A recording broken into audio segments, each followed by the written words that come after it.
Ya itu logikanya ketika kita kerja untuk publik, kerja kita dihambat, otomatis hak publik untuk tahu juga terhambat.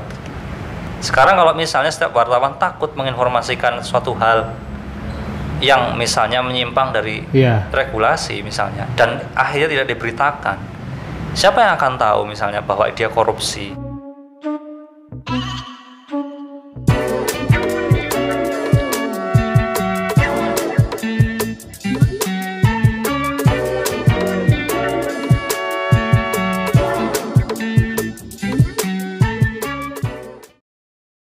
Luar biasa. Oke, kalau gitu Mas Gani ini salah satu wartawan yang bisa dibilang cukup idealis ya, cukup idealis terhadap nilai-nilai sebagai juru warta lah. Saya nggak tahu sekarang parameter idealisnya kayak apa, tapi memang minimal ya secara sikap, kemudian tidak sebagai pemain lah ya, tidak bermain di isu-isu itu secara teknis dan goreng isunya kayak untuk kepentingan pribadi lah gitu. Tapi memang beritanya disampaikan sebaik mungkin lah. Yang bisa ngomong gitu. Sepengalaman saya kenal Mas Gani dari zaman kuliah ya Mas. Kuliah ya. Nah, ya kayak orang muja-muji. Seberapa penting sebenarnya kita ngomongin idealisme wartawan sekarang, idealisme media. Contoh pilkada, kita sering melihat isu media A pro kubu A misalnya, kubu 1, terus media B sama C pro kubu 2 misalnya. Wartawannya juga sama nih kayak gitu. Sebenarnya ngomongin idealisme kayak apa? Sebenarnya bukan idealis ya, tapi memang begitu seharusnya gitu ya. Kalau yang kamu maksud itu adalah menjalankan kode etik. Iya, kode etik maksudnya. Ya kan? Pelalen istilahnya. Kalau yang dimaksud itu loh ya. Iya kode etik. Kita soalnya ada kode etik. Nah, kalau yang dimaksud itu kan artinya nggak idealis juga sih sebutannya. Ya memang harusnya begitu maksudnya. Jamak, karena memang harusnya begitulah wartawan ya taat kode etik karena profesi. Satu ya, profesi punya kode etik. Ya harus dijalankan. Ya kayak dokter juga. Dokter kan punya kode etik dan harus dijalankan. Guru profesi juga punya kode etik harus dijalankan. Pengacara juga sama. Begitu juga dengan wartawan punya kode etik yang itu harus dijalankan. Itu bagian dari profesionalisme ya. Kalau profesional itu artinya dia satu ya diantaranya taat kode etik lah. Itu begitu. Nah, bagaimana tadi pertanyaannya apa soal partisan? Ya itu salah satu contohnya ya. Misalnya maksudku bagaimana sebenarnya idealisme kode etik ini sebenarnya kondisinya sekarang di mata teman-teman pewarta sebenarnya. Sebenarnya jurnalis itu punya organisasi profesi yang masing-masing punya kode etik ya, punya kode etik. Sama lah semua baik AJI, IJTI ataupun PWI gitu ya. Itu masing-masing punya kode etik sendiri-sendiri. Karena memang Dewan Pers membolehkan, Dewan Pers juga punya kode etik. Dewan Pers membolehkan masing-masing organisasi profesi punya kode etik masing-masing, dan kode etik itu yang kemudian harusnya menjadi pegangan gitu. Jadi apa namanya ya itu karena memang apa ya satu memang aturan mainnya memang begitu kode etik. Jadi nah kalau di AJI, aku cerita di AJI aja. Kalau di AJI itu, kalau di AJI itu kita memang berupaya bagaimana anggotanya itu semakin mudah menjalankan kode etik. Jadi bagaimana menerapkan kode etik pada tataran perilaku lah bahasanya. Nah kemudian dibuatlah kode perilaku. Code of conduct kalau nggak salah bahasa Inggrisnya, yang itu turunan dari kode etik gitu loh. Jadi kode perilaku ini bagaimana kita menjalankan kode etik pada keseharian kita dalam menjalankan profesi. Nah artinya kan sudah ada hal yang lebih rigid. Nah kalau kode etik itu kan memang masih belum cukup rigid ya. Nah kalau kode perilaku ini sudah sangat rigid, sudah sangat detail, teknis mengatur bagaimana seharusnya kita bersikap ya gitu. Jadi kita lebih mudah Berarti idealisme masih penting ya? Iya, sangat penting, sangat penting. Kalau ngomong penting nggak penting ya sangat penting. Iya. Karena kenapa jadi penting gitu kan? Karena ya ruhnya di situ bahasanya. Kalau menurut saya sih gitu, ruhnya di situ. Ruhnya di situ. Kalau nggak taat kode etik ya kehilangan ruhnya, jurnalisme kehilangan ruhnya. Oke. Tapi juga nggak ada punishment kalau misalnya nggak ada kode etik itu tidak dijalankan. Ada dong. Ya ada dong, harusnya organisasi profesi kan, yang punya kode etik itu satu organisasi profesi, dia bisa menjatuhkan sanksi. Kedua, perusahaan tempatnya bekerja, perusahaan pastikan mewajibkan pekerjanya, jurnalisnya untuk taat kode etik. Misalnya nih wartawan kayak misalnya salah satu stasiun TV swasta nasional itu kan berulang kali menayangkan running tag itu ya, wartawan kami tidak menerima pemberian apapun dari narasumber. Nah itu contoh-contohnya bahwa perusahaan juga melarang. Apa yang terjadi ketika misalnya wartawan itu melanggar larangan itu? Ya ada contohnya, misalnya yang dulu wartawan stasiun TV itu kemudian ada affair dengan salah satu pimpinan dewan, ya kan? Punya mobil mahal, nabrak dan sebagainya. Nah itu kan terungkap akhirnya kedekatan keduanya, ya diberhentikan pada akhirnya. Oke. Ya media-media yang kredibel pasti akan menjatuhkan sanksi ketika jurnalisnya itu melanggar kode etik, melanggar aturan kayak gitu. Kalau Aji melihat ya, misalnya Aji dalam sekian banyak kode etik itu, tantangan yang sering dihadapi itu sebenarnya kode bagian mana biasanya sih dihadapkan? Kode yang berkaitan dengan kesejahteraan. Nah, itu yang berat. Iya. Yang berat itu karena sejauh ini harus kita akui kesejahteraan jurnalis itu memang harus masih jauh panggang dari api. Masih harus diperjuangkan lah. Contoh, mungkin buat ilustrasi lah, seberapa mengenaskannya kesejahteraan wartawan sebenarnya. Aji Jakarta itu bikin survei. Nah ini aku ngomong survei nih, jadi lebih ilmiah. Ya, lanjut. Aji Jakarta bikin survei upah layak untuk jurnalis, ya kan? Upah layak jurnalis itu berapa sih?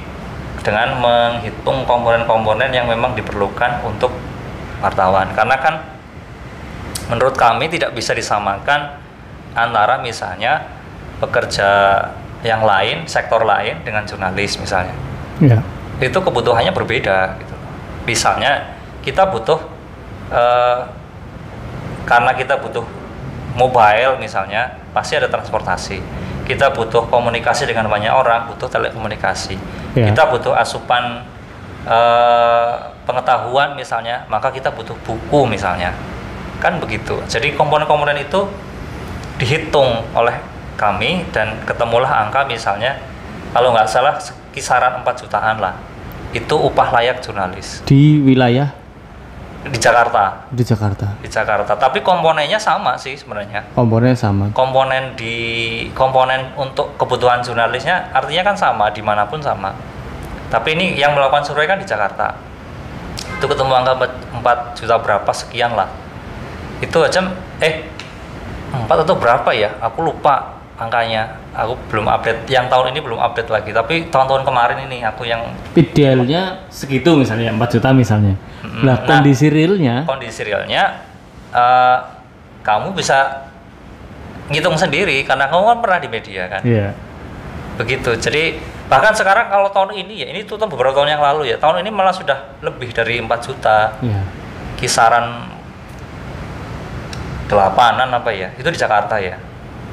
Ya katakan kalau sekarang UMR Jakarta kan 4 juta sekian, UMR kita di sini 2 juta, kan 50%-nya katakan. Betul. Berarti kalau Jakarta tadi hitungannya 8 juta, kalau di sini ya 4 jutaan lah. Kalau perbandingannya kayak gitu ya. Tapi kalau hitung komponennya memang harus dihitung ulang kalau di sini. Itu di Jakarta. Dan sekarang kondisi gaji-gaji para wartawan itu UMR lebih dari UMR kan? Ada yang di bawah UMR. Karena apa? Karena pola hubungan industrialnya itu unik gitu ya. Ada yang kontributor, namanya kontributor. Ya. Itu dibayar per berita. Per berita. Dibayar per berita. Kalau maksudnya berita tayang ya? Berita yang tayang itu dihitung berapa kali, misalnya per berita nilainya 35 kah, atau 50 kah, atau 100.000 kah, atau berapa gitu kan. Masing-masing berbeda. Kemudian kita nggak dapat tunjangan kalau kontributor, ya kan? Nah ini tunjangan pekerja? Ya tunjangan kesehatan, tunjangan ya bebas kerjaan misalnya. Itu kan hak yang menurut undang-undang menjadi haknya pekerja, ya kan? Nah itu nggak dimiliki oleh kontributor. Nah pola hubungan ini yang agak-agak kurang sehat sebenarnya sih untuk jurnalis gitu ya. Jadi gitu. Jadi jangan bayangkan semua jurnalis itu sejahtera, gajinya itu besar, enggak. Kita masih memperjuangkan itu. Satu diantaranya itu bikin upah layak dan mendorong perusahaan-perusahaan media untuk membayar jurnalis sesuai upah layak itu. Dengan cara ya mendorong Dewan Pers untuk meregulasikan gitu ya. Dengan diregulasikan harapannya kan mau nggak mau perusahaan bayar sekian nih karena sudah diregulasikan. Karena kita kan punya wadah Dewan Pers. Atau menekan ya kita sih setahu saya belum sampai ke judicial review ya undang-undang pers agar mencantumkan misalnya pasal kesejahteraan jurnalis misalnya. Belum sampai kayaknya, tapi arahnya mungkin ke situ sih. Dan itu sedang ditata menurutku. Trennya itu ditata, maksudnya Dewan Pers itu kan nata misalnya dengan mewajibkan sertifikasi, ya kan, wartawan disertifikasi kompetensinya gitu ya, mana-mana yang memang kompeten, mana yang tidak, dan itu nanti akan dipisahkan gitu kan, yang layak mendapatkan upah layak dengan yang tidak.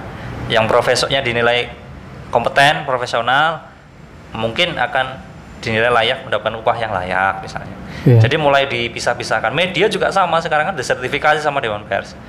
Mana yang bersertifikat, mana yang tidak.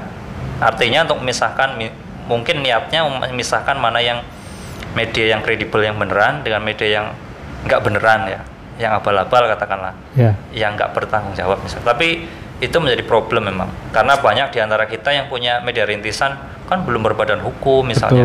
Padahal kita memang kredibel misalnya. Nah itu menjadi problem. Nah berarti posisi wartawan sih ironi ya, memperjuangkan hak rakyat tapi dirinya sendiri masih perlu diperjuangkan. Ya bisa dibilang begitu. Kita menyediakan, kita kan kerjanya menyediakan informasi ya untuk publik ya, agar publik tidak buta informasi bahasanya, agar melek informasi, tahu apa yang sedang terjadi. Tapi memperjuangkan sendiri itu susahnya minta ampun. Ya nasibnya begitu. Ya dan nyambung dengan pertanyaan di awal itu, kenapa kemudian banyak yang mengambil jalan pintas, banyak yang kemudian bersikap pragmatis gitu. Ya dia kan bagaimana caranya mencukupi kebutuhan atau bahkan keinginan, malah ya bukan kebutuhan lagi, keinginan, bahkan pingin HP baru, pingin baju baru, akhirnya mengambil jalan pintas. Ya tadi yang kamu bilang partisan banyak hal. Nah gue nyambung dengan istilah wartawan botrek ya, misalnya ada ya secara tidak langsung sana. Nah wartawan botrek, wong sing kemudian menjual media dan pengaruhnya dia terhadap penguasaan berita untuk mengambil keuntungan pribadi dalam bentuk finansial lah, banyak kan gitu. Nah fenomena di Banyumas Raya atau bahkan Indonesia ini, ya Banyumas Raya belajar doang lah, fenomena itu masih terjadi nggak wartawan botrek? Ini harus ini dulu ya, diuraikan mungkin ya, wartawan botrek itu yang kayak apa?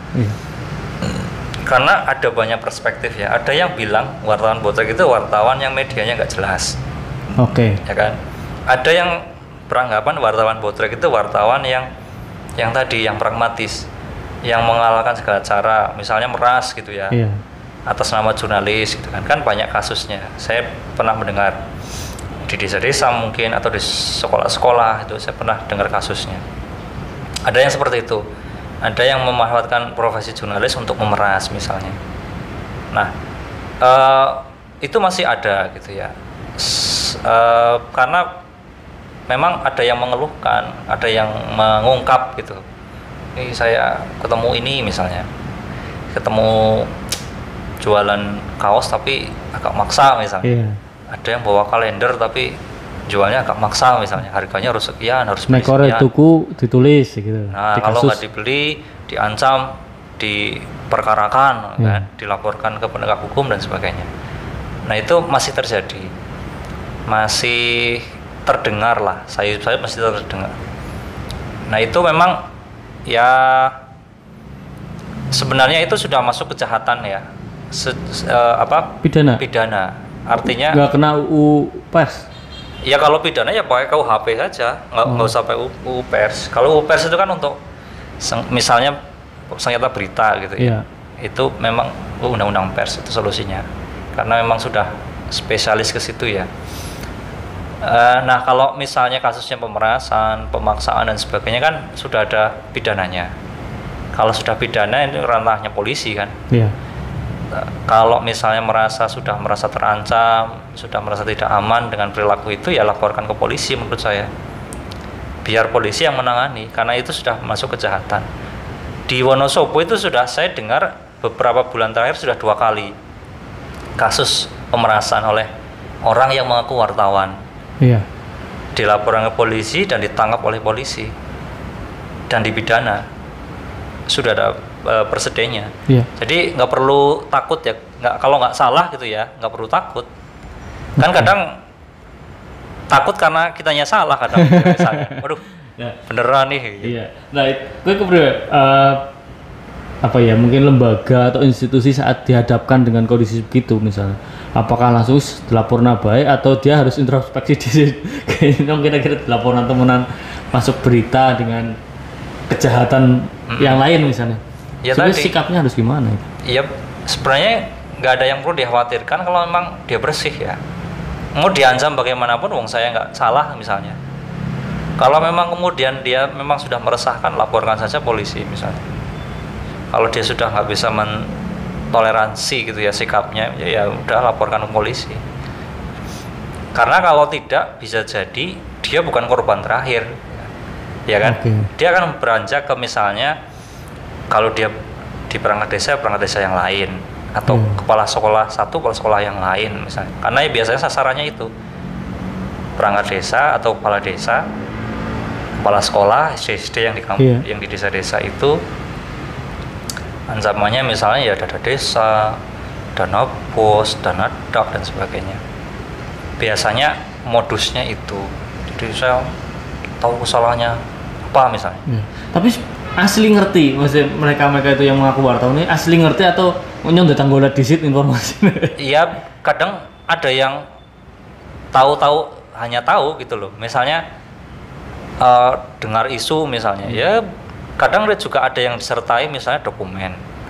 Ada juga yang saya nemuin, ada juga yang enggak. Ada juga yang asal ngancem gitu. Buktinya ketika dilaporkan dia nggak bisa ngapa-ngapain. Kan gitu.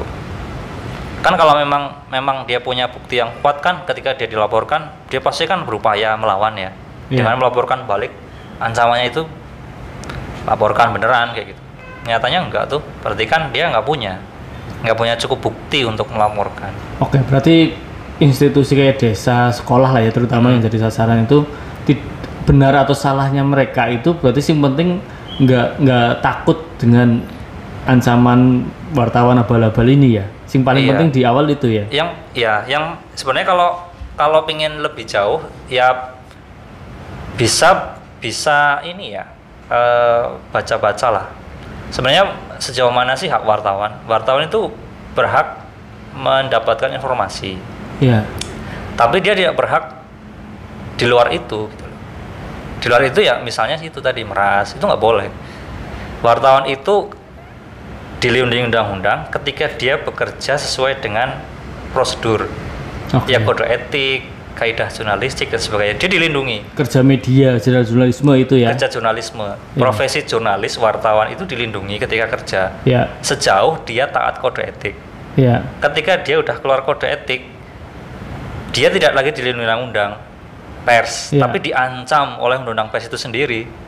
Jadi undang-undang pers itu punya dua sisi. Dia melindungi ketika dia taat kode etik, taat aturan, tapi dia juga mengancam jurnalis ketika dia keluar dari rel kayak gitu. Jadi pahami itu.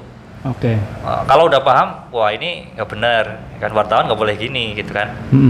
Kemana harus mengadu misalnya? Kalau sudah sampai ke kriminal, ke pidana ya ke polisi. Kalau masih batas-batas ini ya bisa ke Dewan Pers atau bisa ke medianya, ya kan? Perusahaan medianya, bisa ke organisasi profesinya, bisa ke Dewan Pers. Banyak kok. Berarti kalau di lingkungan Purbalingga berarti ada PWI, ada AJI ya? Ada ICTI. Ada ICTI, lengkap ya? Lengkap. Oke. Nah, itu satu wartawan sing mengancam. Nah, sebenarnya publik juga kadang heran ya soal ngamplopi wartawan kayak misalnya. Nah, sebenarnya kadang kan warga kepengen lah ngundang wartawan ya, tapi kudu ngamplopi sepira kayak kepenak orang kepenak. Nah, di posisi itu sebenarnya wartawan itu kayak apa? Oh, undangannya dalam rangka apa nih? Kalau misalnya liputan acara atau apapun ya, ada yang level institusi, ada yang level desa misalnya. Kalau memang polanya dari awal pinginnya kerjasama, gitu ya. Misalnya saya punya event, saya pengen event saya tayang di media misalnya. Itu kan bisa dengan kerjasama. Kalau kerjasama kan sudah jelas, artinya perusahaan dengan institusi, atau institusi dengan institusi, atau bisnis to bisnis, atau government to bisnis, gitu kan. Kan kalau lembaganya negara ya government, misalnya media kan bisnis, government to bisnis, itu tinggal diatur aja, sah gitu loh. Itu posisinya kayak iklan. Akhirnya punya iklan itu ada advertorial ya. Editorial advertorial atau iklan ya banner atau kan apa gitu. Atau video misalnya kalau di TV itu ada mekanismenya. Itu sah. Nah. Yang nggak sah itu ketika misalnya membayar wartawan misalnya untuk menulis suatu berita misalnya. Karena karena wartawan nggak boleh terima apapun kan dari narasumber kan. Berdasarkan kode etik itu ya. Iya, kan gitu aturannya, gampang, jelas. Nah itu udah jelas lah, udah clear lah ya. Kalau misalnya pingin tayang dalam kerangka kerjasama ya, kalau enggak, sebenarnya wartawan pun akan datang ketika suatu peristiwa itu punya nilai berita kok.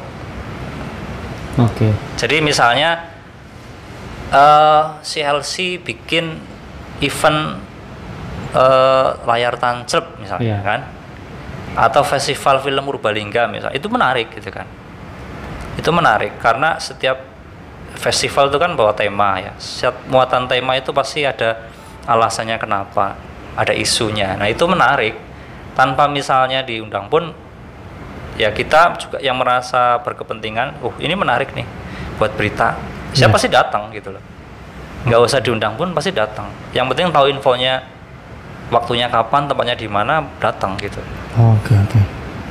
Kan gitu ya. Jadi ada yang tapi sebaliknya kalau memang dia nggak bernilai berita, nggak cukup kuat, tapi pingin tayang di media gitu ya. Misalnya acara pemilihan ketua OSIS misalnya, kan berat ya. Pemilihan ketua OSIS, Pilketos tayang di media kan agak berat. Nah, tapi pingin tayang nih, sekolahnya pingin tayang, bentuk demokratisasi, kan, praktek demokrasi di sekolah misalnya. Ya nggak apa-apa. Hafal teman template ya. Nggak apa-apa, iklan saja kan memang itu kan. Tapi kan iklan mahal. Kalau iklan mahal men, anggur cetak ganu ya, atau beli koran lah misalnya, itu kan lumayan mahal misal. Pilihannya banyak kok, media cetak sekalipun pilihannya banyak. Ya jangan di Suara Merdeka dong, Suara Merdeka mahal banget gitu ya. Kalau budgetnya kecil ya di media yang skalanya lebih kecil. Misalnya dulu ada Satelit Pos misalnya, almarhum gitu ya. Masa budgetnya kecil ya di media yang lebih kecil. Budgetnya gede ya di media yang besar, skupnya lebih besar kan. Suara Merdeka misalnya kan skupnya besar nih, ya harganya mahal, memang lebih mahal. Walaupun sekarang sudah beda ya, lebih murah ya katanya ya ongkosnya. Iya nggak tahu saya mas. Saya juga nggak tahu sih.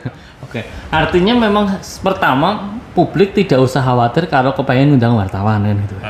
Yang kedua, kalau kepengen dimuat di media ya paling penting adalah kontennya bagus dulu kan. Iya ya, dong. bernilai jual ya. Nah, agar di dua level ini berat ya iklan. Iya, pilihan iklan loh. Iyalah. Kan itu soalnya kan itu real ya. Itu mungkin jadi yang paling logis gitu. Cerita-cerita yang ada itu kalau ngomong wartawan pirang undangnya gitu. Iya. Ya itu kurang tepat lah. Oh. Jadi bukan ngundang wartawan ya. Ngundang wartawan ngongkosi pira itu kan geluwehan-geluwehan atau bahkan serius orang itu, tanya iya. gitu kan. Itu jamak memang. Tapi ya yang dimaksud dia mungkin dia kan nggak punya, dia mungkin kenalnya sama wartawannya gitu loh. Iya. Jadi makanya bahasanya itu ngundang wartawan sepira. Iya. Padahal yang dimaksud saya ingin mendatangkan dari media A misalnya. Media itu kan perwakilannya wartawan yang di lapangan. Taunya kan gitu. Ya, jadi mungkin itu persoalannya sebenarnya soal itu aja. Kalau dia misalnya kenal sama bagian iklan atau bagian redaktur atau bagian perusahaannya suatu media, mungkin dia akan kontak dia misalnya yang bisa langsung berkepentingan. Tapi karena dia kenalnya di lapangan sama setiap hari ketemunya sama wartawan, ya ngomongnya, nih wartawan berapa nih biar bisa datang ke sini liputan misalnya. Ya. Tapi realnya adalah satu biaya iklan itu setara mengundang 2 atau 3 wartawan ya. Real. Karena nggak ada indeks, nggak bisa ngomong kayak gitu juga ya. Karena nggak ada indeks yang terstandar kan. Betul. Tapi kan memang ya cara hitung-hitungan kasar kayak gitu kan. Ya sekarang saya nggak tahu kalau misalnya tarif ngamplopi beberapa masyarakat seperti apa. Tapi memang berarti itu ada. Apa? Ya maksudnya fenomena itu ada, cuma iya. Masyarakat jangan sampai fokus kepada nominalnya kan, benar ya? Iya. Yes. Ya kalau sekarang kan nggak kayak dulu ya, maksudnya sekarang institusi itu pun bisa bikin media sendiri ya. Betul, media internal dan sejenisnya. Iya, artinya medsos bahkan. Media online itu kan keterjangkauannya kan jauh ya, maksudnya nggak kenal batas. Dia bisa masang di ini sendiri. Sekarang pilihannya banyak. Atau mau di media sosial, media mainstream misalnya, ya pun bisa dengan jangkauan jelas lebih banyak gitu iya, ya. Betul. Pilihannya banyak maksudnya loh. Iya, ya jangan hanya fokus ngamplopi wartawan gitu ya. Ya sebaiknya jangan, karena itu tidak sesuai dengan kode etik ya. Karena pasti kan guru, kalau setiap profesi kan nggak mau dicap melanggar kode etik ya, misalnya dokter nggak mau dicap melanggar kode etik dokter, pengacara nggak mau dicap kode etik pengacara, guru juga sama nggak mau dicap melanggar kode etik, PNS pun sama kan. Iya. Kalau melanggar kode etik juga dia kena sanksi. Begitu juga dengan wartawan. Ya sama-sama jaga profesionalisme ya dengan cara itu. Oke. Nah, itu di satu sisi cerita tentang wartawan sebagai pelaku ya. Di sisi lain, aku sering ngupdate di media wartawan sebagai korban kekerasan, kemudian PHK, kemudian ya ngomongin kesejahteraan juga ngomongin fisik. Bahkan Najwa Shihab pun pernah curhat, pernah diancam gitu ya. Ancaman itu benar-benar real sih. Kalau kita ngomong kekerasan dan kemudian ancaman, sing-sing berita-berita kemudian Aji sering bersikap itu real sekali. Ya real sekali. Iya, bukan sekedar ancaman ya, yang dibunuh juga ada kok, ya kan? Iya. Yang sampai dibunuh juga ada. Yang kita perjuangan itu kan keadilannya gitu ya. Artinya pelakunya ya harus diadili kayak gitu. Itu yang kita menolak impunitas ya. Menolak impunitas artinya pelaku kekerasan terhadap jurnalis itu ya harus diadili. Sesuai dengan hukum yang berlaku kan gitu.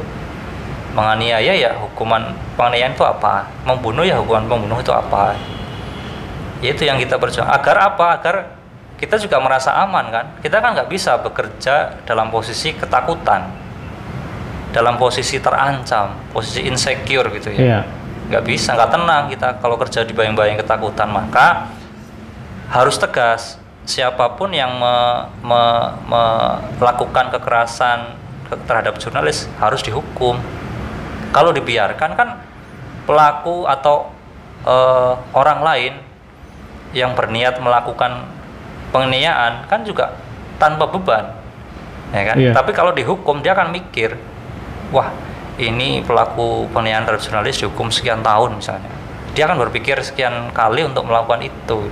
Tapi kalau dibiarkan beda ceritanya. Nah makanya kita perjuangkan setiap kejahatan terhadap jurnalis itu harus diadili gitu. Banyak yang sudah tuntas kasus-kasusnya. Nggak banyak juga. Kasus pembunuhan terhadap jurnalis itu ada 1 yang berhasil diadili. Iya.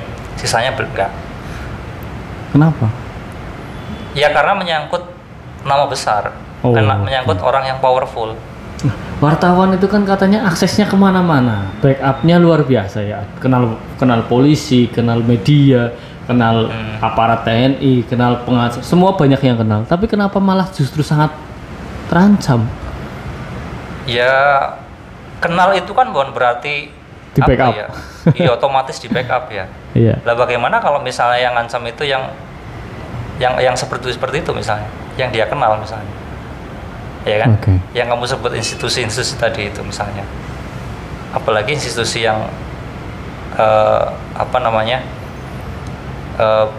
yang dibekali senjata misalnya, kan lebih berat lagi. Kan begitu. Jadi kita yang jelas kita dilindungi undang-undang ya. Satu hal itu kerja kita dilindungi undang-undang. Itu satu hal kenapa kita tenang. Tapi pada hal yang lain di persoalan yang lain kita posisinya rentan. Iya, sangat rentan nggak lihat. Rentan iya karena memang ya kita menyajikan fakta ya. Kita menyajikan fakta itu tidak setiap orang suka gitu loh. Iya. Fakta soal korupsi misalnya, siapa yang ingin kejahatannya diungkap misalnya, ya dia kan bagaimana caranya berupaya agar tidak terungkap kejahatannya misalnya. Sementara jurnalis kerjanya itu ngulik misalnya hal-hal yang kejahatan yang misalnya seperti itu. Ya kayak terakhir kasusnya Tempo misalnya, itu ada wartawan Nur Hadi. Dia lagi kerja, lagi investigasi kasus korupsi. Nah, kemudian dalam menjalankan tugas, dia kan karena yang diliput ini, yang dibidik ini adalah oknum pejabat gitu ya, seorang pejabat yang punya kuasa. Nah, dia kemudian, ini karena merasa mungkin terancam gitu ya, aibnya terbuka. Nah, Nur Hadi ini kemudian wartawan Tempo ya, kemudian ya dianiaya, disekap, dianiaya, dan sampai terluka gitu ya, masih hidup tapi terluka. Jadi itu yang kita upayakan habis-habisan ya, bahkan sampai ke Menko Polhukam kita ketemu Pak Mahfud MD, dan Mahfud MD memberi dukungan penuh bahkan ke IFJ, kita ke IFJ, International Federation of Journalism, salah satu komunitas jurnalis internasional yang kita ikut di dalamnya. Kita juga mendesak kepolisian untuk mengusut tuntas kasus ini. Intinya pelaku harus diadili, intinya sesuai dengan hukum, karena kita kan negara hukum. Betul. Jadi dihukum sesuai dengan ketentuan yang berlaku. Itu yang salah satu yang kita perjuangkan saat ini. Tuh, jadi ya kita sangat berharap pada penegak hukum sebenarnya sih. Sangat berharap pada penegak hukum karena itu satu-satunya ini ya tumbuhan kita, undang-undang itu, undang-undang pers. Ya, jadi wartawan gue kudu jam kerjanya 25 jam per hari ya. 24 jam. Kudu langsung cur, ya kan? Siap sedia kapanpun, tapi sangat terancam dan sangat cenderung tidak sejahtera ya. Iya, memang faktanya begitu. Kesejahteraan belum terpenuhi, posisinya rentan, dengan represi, intimidasi, itu kan sama saja menghalang-halangi kerja kita dalam menyajikan informasi ke publik ya. Artinya hak publik untuk tahu, untuk mendapatkan informasi kan juga terhambat. Artinya publik semestinya memberi support ke jurnalis gitu. Ketika misalnya dia menghadapi ancaman, menghadapi kekerasan gitu. Karena ya itu logikanya, ketika kita kerja untuk publik, kerja kita dihambat, otomatis hak publik untuk tahu juga terhambat. Sekarang kalau misalnya setiap wartawan takut menginformasikan suatu hal yang misalnya menyimpang dari regulasi misalnya, dan akhirnya tidak diberitakan, siapa yang akan tahu misalnya bahwa dia korupsi? Siapa yang tahu misalnya haknya masyarakat Indonesia untuk mendapatkan misalnya tunjangan sosial atau bantuan sosial kayak kemarin? Siapa yang akan tahu bahwa itu diselewengkan? Kan kita tahu kan dari media kan, dari wartawan yang turun ke lapangan mengonfirmasi satu persatu orang, sampai kemudian tersaji informasi, kita tinggal duduk manis baca di artikel, oh dana bantuan sosial untuk kita yang harus saya dapatkan dikorupsi misalnya.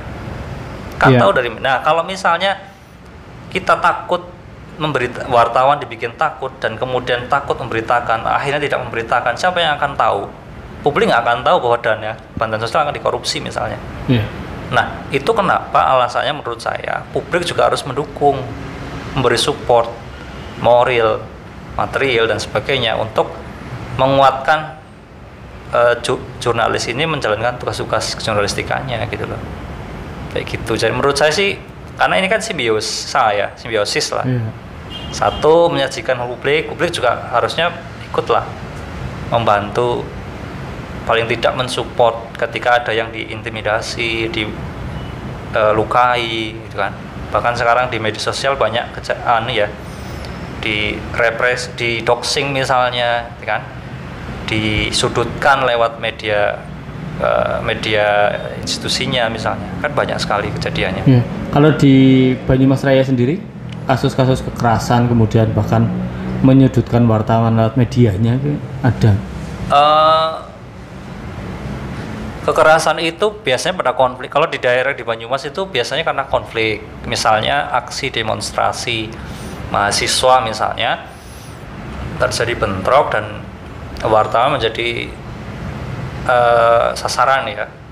Sasaran dikiranya misalnya mahasiswa atau demonstran atau bahkan provokator dikiranya ya.